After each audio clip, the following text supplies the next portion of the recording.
ferească. Am văzut destule fețe, zâmbete și interese, dar cine a rămas aproape, ăla face cât 1000. Nu mă ridică vorba bună, nici nu mă dărâmă ura.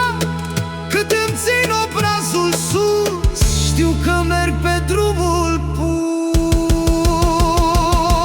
Nu mă laud, dar se vede, cine poate înțelege, cine nu vorbește mult. eu îmi văd de-al meu drum.